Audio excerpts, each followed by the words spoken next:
जब कभी कोई प्राकृतिक आपदा आती है या कहीं आग लगती है तो सबसे पहले मन में ख्याल आता है कि कोई तो आए संकट मोचन बनकर और वो आकर आपकी जिंदगी बचाए। ऐसे में वो संकट मोचक है फायर ब्रिगेड की टीम, जो अपनी जान पर खेलकर लोगों की न केवल जिंदगियां बचाते हैं बल्कि अपनी जान को जोखिम में डालकर लोगों की सुरक्षा करते हैं। 14 अप्रैल से 20 अप्रैल तक फायर अवेयरनेस वीक मनाया जाता है और इस दौरान फायर ब्रिगेड की टीमें जगह जगह जाकर लोगों को जागरूक करते हैं।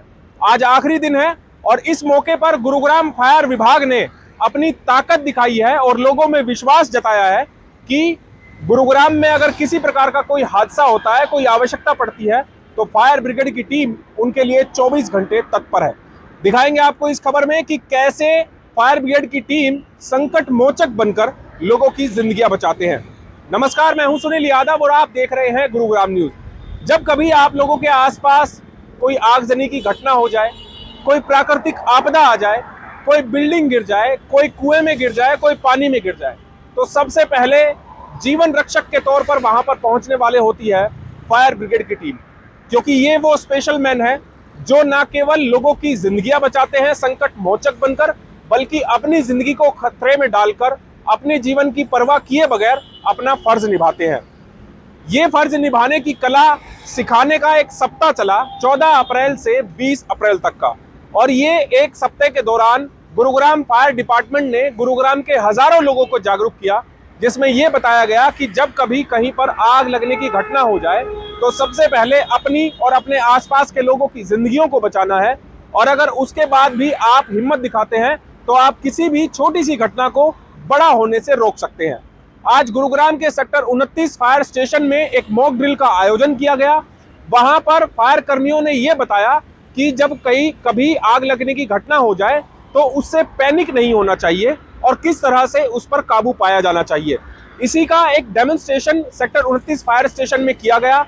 गुरुग्राम के 7 फायर स्टेशन के सभी फायर कर्मी यहां पर मौजूद रहे और इस कार्यक्रम के समापन में गुरुग्राम के डीसी निशांत कुमार यादव मुख्य अतिथि के तौर पर पहुंचे, जहां पर न केवल गुरुग्राम फायर स्टेशन के सभी कर्मी मौजूद रहे बल्कि इसके अलावा सिविल डिफेंस की टीमें मौजूद रही, जो कि एक तरह से फायर कर्मियों के साथ लगकर जीवन रक्षक का काम करते हैं। इसके अलावा आपदा मित्र इसमें मौजूद रहे। इसके अलावा गुरुग्राम में जो प्राइवेट कंपनियों के फायर स्टेशंस हैं या फिर एयरफोर्स के फायर स्टेशंस हैं, वहां के अधिकारी भी मौजूद रहे और इन सभी को गुरुग्राम के डीसी निशांत कुमार यादव ने सम्मानित भी किया, जो ये उत्कृष्ट काम करते हैं जनता की सेवा के लिए।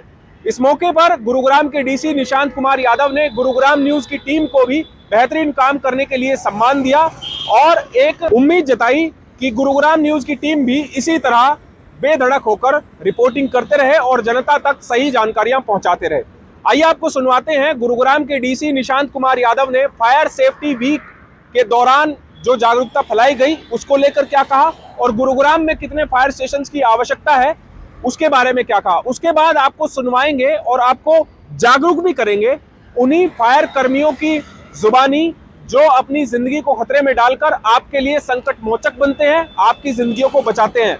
वो आपको जागरूक कर रहे हैं कि अगर आपके आसपास कोई आग लगने की घटना हो जाए तो आपको किस तरह रिएक्ट करना है, वो भी आपको सुनवाते हैं। देखिए, ये एक बहुत ही इम्पोर्टेंट कार्य है और जो कि हमेशा इमरजेंसी के टाइम पे जो फायर डिपार्टमेंट है वो रिस्पॉन्ड करता है, इसलिए इसका प्रॉम्प्ट होना बहुत ज़रूरी है। और मैंने अपने पिछले 1 साल के अनुभव में देखा है कि जब भी इस तरह की फायर इंसिडेंट्स हुई हैं, बहुत प्रॉम्प्टली हमारे फायर ऑफिसर्स ने, पूरी टीम ने वहाँ पे रिस्पॉन्ड किया है। गुड़गांव थोड़ा सा कॉम्प्लेक्स है क्योंकि यहाँ काफ़ी एक बड़ा इंडस्ट्रियल हब भी है, कमर्शियल एक्टिविटीज़ बहुत हैं, पॉपुलेशन बहुत डेंसली लोकेटेड है, मार्केट्स हैं, मॉल्स हैं, तो बड़ी एक चैलेंजिंग सिनारियो हो जाती है। और कोई भी फायर इंसिडेंट होता है तो बड़ा खतरा रहता है कि जान माल का नुकसान हो, क्योंकि पॉपुलेशन बहुत डेंस है। लेकिन हमारे फायर डिपार्टमेंट ने बहुत ही प्रॉम्प्टली जो है वो रिस्पॉन्ड किया है। हर बारी मैंने पाया है कि जब भी इस तरह की कोई सूचना मिलती है, बड़ी सही समय पे जो हमारी फायर की टीम वहाँ पहुँचती है और काफ़ी सारे हादसों पे हमने जान माल का खतरा होने से रोका है। तो मैं इनको शुभकामनाएं देना चाहूँगा। और जो फायर सेफ्टी वीक है उसका उद्देश्य तो ये है कि समाज में जो लोग हैं वो जागरूक हों कि किस तरीके से वो खुद अपनी सुरक्षा जो है फायर हैज़ार्ड से कर सकें। तो ये जो रैली भी निकाली जा रही है वो इसीलिए निकाली जा रही है ताकि लोगों को इसके बारे में पता चले। इसमें समय समय पे इस तरह की मांग आती रहती है। हमने जो है सीएम ऑफिस में बात करके सीएम अनाउंसमेंट करवाने की भी जो है उसमें कोशिश की है और जल्दी ही हमारा मानना है कि इसमें हम लैंड भी अवेलेबल कराएंगे और सीएम अनाउंसमेंट के ज़रिए ये फायर स्टेशंस बनवाएंगे।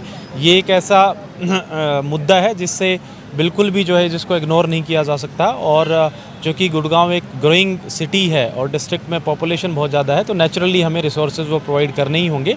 तो जल्द से जल्द ये मांग पूरी की जाएगी। गुरुग्राम में जितने फायर स्टेशन हैं उन सभी फायर स्टेशंस के जो फायर ऑफिसर्स हैं वो हमारे साथ हैं और आज इन्हीं से हम जानेंगे कि जब आप अपने घर पर मौजूद हैं, आप अपनी गाड़ी में जा रहे हैं या झुग्गियों झोपड़ियों में रहने वाले लोग हैं, जब इस तरह इन जगहों पर कोई आग की घटना हो जाए तो सबसे पहले उन लोगों को क्या करना चाहिए। हालांकि संकट मोचक का नाम हमने इनको दिया है और वो कहना गलत भी नहीं है, तो इनसे हम बात करते हैं और जानते हैं कि जब आप लोगों के आसपास अगर कोई आग की घटना होती है तो सबसे पहला काम आपका क्या होना चाहिए। राजवीर जी हैं हमारे साथ, फायर स्टेशन ऑफिसर है। सबसे पहले उनसे जानते हैं। सर, आप लोगों से इतना ही जानना चाहेंगे, आप लोग तो एक्सपर्ट हैं, लेकिन आम जनता अगर मान लीजिए आजकल सड़कों पे गाड़ियां बहुत हैं, अगर किसी की गाड़ी में आग लग जाए, गाड़ी चला रहा है, तो शुरुआत जब होती है आग की तो सबसे पहले क्या करना चाहिए उस गाड़ी में जो लोग मौजूद हैं और कितनी कोशिश करनी चाहिए उस आग को बुझाने की। जो भी आदमी गाड़ी चला रहा है और जिसकी चाबी है जो ऑटोमेटिकली वो इलेक्ट्रिशियन आती है, उसको सबसे पहले अपनी गाड़ी में हैमर रखना चाहिए। हाँ, ताकि वो शीशा तोड़ के जल्दी निकलने की कोशिश करे और वहाँ से जल्दी टेलीफोन पे मैसेज दे कि फलाने रोड पे फलाने मोहल्ले में मैं यहाँ पे हूँ और उसका लोकेशन अच्छे से दे ताकि गाड़ी समय पे पहुँच के उस आग को कंट्रोल करे, वहाँ पे रेस्क्यू करे। और जब गाड़ी यहाँ से जाती है, रोड से निकलती है, वहाँ पे रोड पे जाने वाले आदमियों को भी ये पता होना चाहिए कि फायर ब्रिगेड गाड़ी आ रही है, किसी आफत के समय में निकल रही है, उसको जाने के लिए रास्ता छोड़ दिया जाए। किसी गाड़ी में जब आग लगती है तो जैसा हमने मॉक ड्रिल में देखा कि अलग अलग तरह की जो आग लगती है, केमिकल में आग है, तेल में है या फायर में है, तो उनके लिए अलग अलग चीज़ें इस्तेमाल फायर ब्रिगेड करता है। लेकिन गाड़ी में वायरिंग भी है, ऑयल भी है, उसमें कपड़ा भी है, सीट कवर। तो क्या आग बुझाने की कोशिश के लिए कुछ ऐसा इक्विपमेंट भी गाड़ी में होना चाहिए कि आग जब शुरुआती तौर में हो तो उसको शुरू में कंट्रोल कर लिया जाए ताकि उस गाड़ी को बचाया जा सके। हाँ, ABC सिलेंडर होता है, उसमें ड्राई पाउडर होता है, उसको हम चलती गाड़ी पे भी कैसे भी उसको किसी समय भी यूज कर सकते हैं। वो 1 और 2 kg का ही होता है, 1 kg का ही होता है। आरंभिक क्षणों में फर्स्ट एड के तौर पे हम उसको यूज कर सकते हैं, वो बड़े हादसे को रोक सकता है। नरेंद्र सिंह यादव जी हैं, उनसे भी हम बात करते हैं और उनसे हम जानते हैं। सर, अब गर्मियां जब शुरू हो रही हैं तो सबसे बड़ी चुनौती है झुग्गी झोपड़ियां, वहां पर सबसे ज़्यादा आग की घटनाएं आती हैं। तो ऐसे में जब ऐसे किसी इलाके में जहां पर झुग्गियां ज़्यादा है वहां पर आग लग जाए तो क्या प्राथमिकता होनी चाहिए एक आम नागरिक की। फायर ब्रिगेड पहुंचेगी, बुझाएगी, आग को कंट्रोल कर लेगी। अक्सर देखा जाता है कि 150-200 झुग्गियां एक साथ जल जाती हैं, लेकिन उस सिचुएशन में आम नागरिक को क्या करना चाहिए, क्योंकि लोग आग को देखकर पैनिक भी बहुत होते हैं। देखिए, जब गर्मी के सीज़न में जब आग लगती है तो सब कुछ घास फूस सूखा हुआ होता है और झुग्गियाँ जो घास से बनी होती है या टीन शेड से बनी होती है, उसके अंदर सिलेंडर भी वो यूज़ करता है छोटे, और सिलेंडर जब फटते हैं तो उसका धमाका बहुत दूर तक जाता है। तो वहाँ जो भी ठेकेदार जब झुग्गियाँ बनाता है तो वहाँ एक पानी का प्रबंध करें, एक हौद बनाए 50,000 लीटर 25,000 लीटर का, ताकि और उनको जो वहाँ रह रहे हैं उनको बताया कि अगर आग लग जाए तो आपने तुरंत बाल्टियों से पानी इसके ऊपर फेंकना है। क्योंकि फायर ब्रिगेड की गाड़ी जब फायर स्टेशन से चलती है वो लोकेशन के तो बाई रोड उसको जहाँ जहाँ ट्रैफिक का बहुत सामना करना पड़ता है, ट्रैफिक जैम रहता है और लोकेशन तक पहुँचते पहुँचते टाइम लग जाता है। तो आरंभिक क्षणों में वो अपने फर्स्ट एड देने के लिए वहाँ पानी के टैंक बनवाए, क्योंकि फायर एक्सटिंग्विशर वो नहीं रख पाते हैं और झुग्गियों में फायर एक्सटिंग्विशर रख पाना संभव भी नहीं है। तो ठेकेदार के माध्यम से वहाँ पे पानी का एक बड़ा हौद बनाया जाए और बाल्टी के माध्यम से उसको फर्स्ट एड दिया जाए। चलिए, ललित कुमार जी हैं, फायर स्टेशन ऑफिसर हैं, उनके साथ भी हम बात करते हैं और उनसे जानते हैं, क्योंकि गुरुग्राम एक बहुत बड़ा शहर है, साइबर सिटी के नाम से जाना जाता है, हाई राइज बिल्डिंगें हैं यहाँ पर। तो सर, अक्सर जब फ्लैट में अगर इस तरह की कोई घटना हो जाए, हमने देखा है कई जगह जब घटनाएं हुई तो फ्लैट के अंदर लोगों का दम घुटने से मौत हो गई। तो ऐसे में अगर किसी फ्लैट में आग लगती है, सबसे पहले तो कारण क्या निकल कर आता है और जो उस फ्लैट में रह रहा है उसको अपनी ज़िंदगी बचाने के लिए और उस आग को बड़ा होने से बचाने के लिए क्या प्राथमिकताएं होनी चाहिए। देखिए, आज के समय में हम जहाँ भी देखते हैं 98% हमने कॉज ऑफ फायर देखा शॉर्ट सर्किट।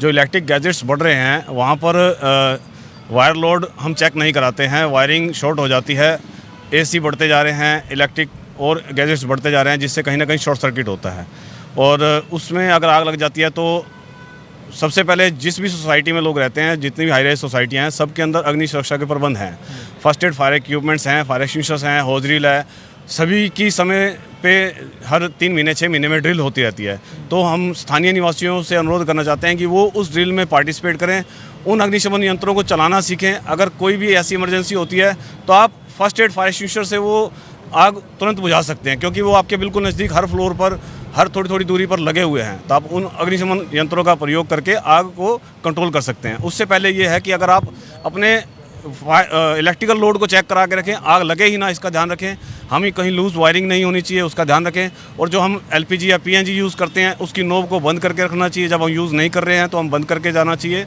हर समय उसको ऑन नहीं रहना चाहिए। इन चीज़ों का हम छोटी छोटी चीज़ों का ध्यान रखेंगे तो बड़ा हादसा नहीं हो सकेगा। सर अक्सर देखा गया है फ्लैट में लोग ट्रैप हो जाते हैं, निकलने का जो रास्ता है वो ब्लॉक हो जाता है, या तो वहाँ आग लगी होती है या लॉक होता है, जो भी कारण हो सकते हैं। तो ऐसे में अगर कोई ट्रैप हो गया है अंदर, फायर ब्रिगेड बाहर है, वो आग बुझाने का काम कर रही है, धुआं अंदर काफ़ी हो जाता है, तो ऐसे में लोगों को क्या एहतियात बरतनी चाहिए जो अंदर ट्रैप हो गया है, खासकर उनकी जानकारी के लिए आप? जी, उनको ज़्यादा दौड़ना नहीं चाहिए। अगर निकलने का रास्ता नहीं मिल रहा तो आपको बालकनी या रिफ्यूज एरिया में जाके अपनी सहायता के लिए आवाज़ पुकारनी चाहिए, और ताकि जो भी फायर सर्विस के आदमी पहुँचे तब तक आपको सांस लेने की वहाँ पे जगह मिल जाए। अगर धुआं ज़्यादा है तो आपको खड़े नहीं होना है, आपको नीचे ज़मीन पे लेट के या कोहनी के बल चल के एक सुरक्षित स्थान पर पहुँचने की कोशिश करनी है। सर ये लोगों के बीच बातचीत चलती है कि कहीं आग लग जाए, धुआं हो जाए तो लेटना चाहिए, उसका कारण भी समझाए ताकि लोगों को समझ में आए कि इसका रीज़न क्या हो। देखिए, जब कहीं भी आग लगती है, धुआं होता है, धुआं हमेशा ऊपर की तरफ उठता है। जिस भी एरिया में, जिस भी कमरे में आग लगेगी, वहाँ धुआं हमेशा ज़मीन से 3 फुट ऊपर इकट्ठा होना शुरू होगा। जब 3 फुट ऊपर इकट्ठा होना शुरू होगा तो नीचे ऑक्सीजन लेवल होता रहता है। तो अगर आपको नीचे बैठ के या लेट के, दीवार के सहारे, खिड़की के सहारे आपको एक सुरक्षित स्थान पर पहुँचना चाहिए।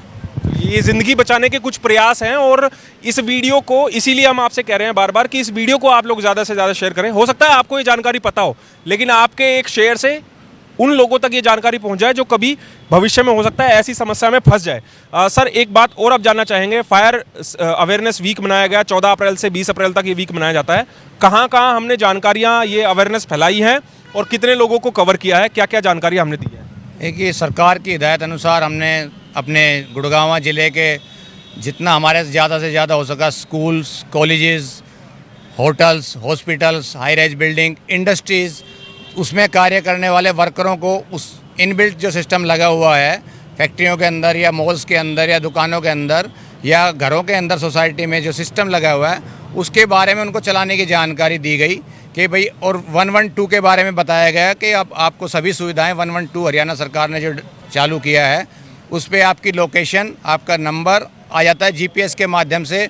फायर ब्रिगेड जल्द से जल्द कम समय में आपके पास सुविधा लेकर पहुंच सकती है, और उसी के साथ साथ आपको पुलिस और एम्बुलेंस भी साथ में मिलती है। तो हमने लोगों को यही बताया है कि आप छोटी छोटी जानकारी से अपनी और अपने पड़ोसियों की जान कैसे बचा सकते हैं, क्योंकि फायर ब्रिगेड बाई रोड आ रही है, उसको रास्ते में ट्रैफिक मिलता है तो उसको समय लग जाता है। तो अपने इनिशियल स्टेज पर आपने स्वयं क्या करना है अपनी जान बचाने के लिए, तो जितने भी फायर एक्सटिंग्विशर लगे हुए हैं, फर्स्ट एड, उसके बाद जो इनबिल्ट सिस्टम है, होज रील्स है, हाइडेंट्स है, उसको चला के आप अपनी जान को बचा सकते हैं। सर एक सवाल बहुत उठता है, जब कहीं कोई बड़ी घटना हो जाती है, आगजनी की, आग लग जाती है, तो अक्सर लोग ये कहते हैं मीडिया के सामने कि फायर ब्रिगेड बहुत देरी से आई है, वो अगर टाइम से आ जाता इतना बड़ा हादसा नहीं होता।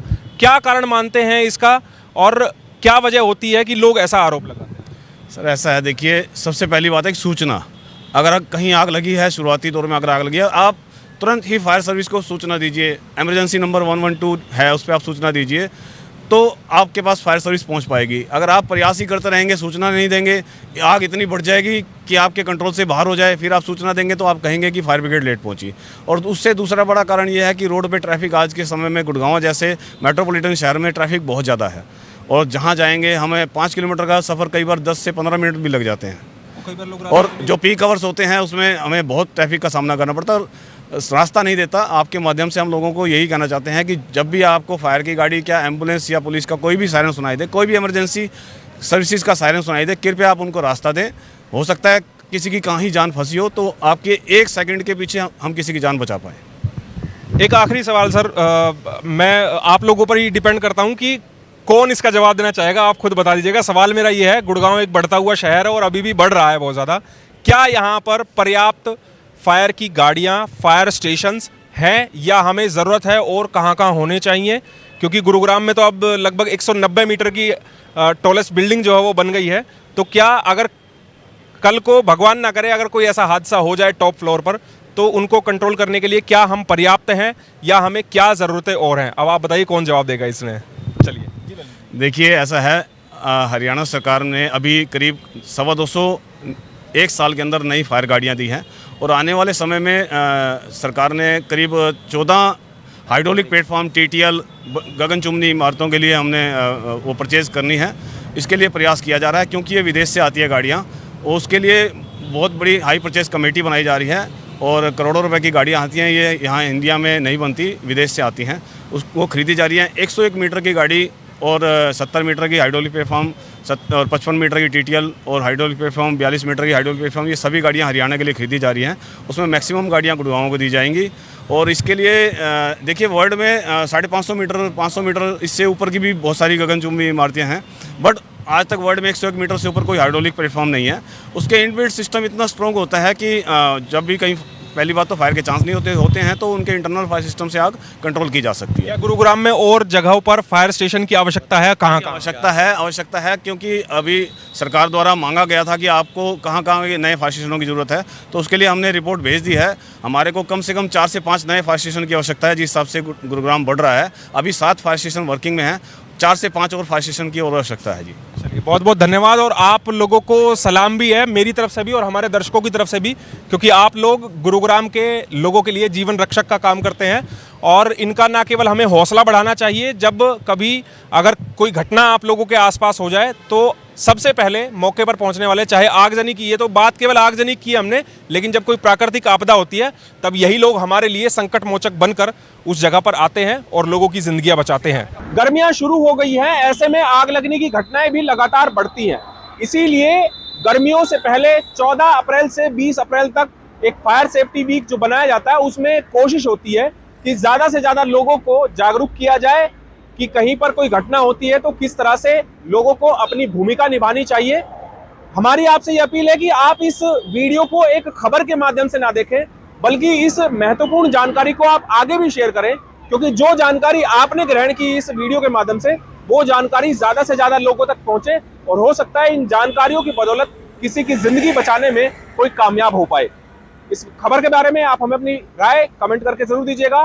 साथ ही साथ आप इस वीडियो को जरूर शेयर कीजिएगा ताकि सभी लोगों तक सही जानकारी सही समय पर पहुंच पाए। नमस्कार।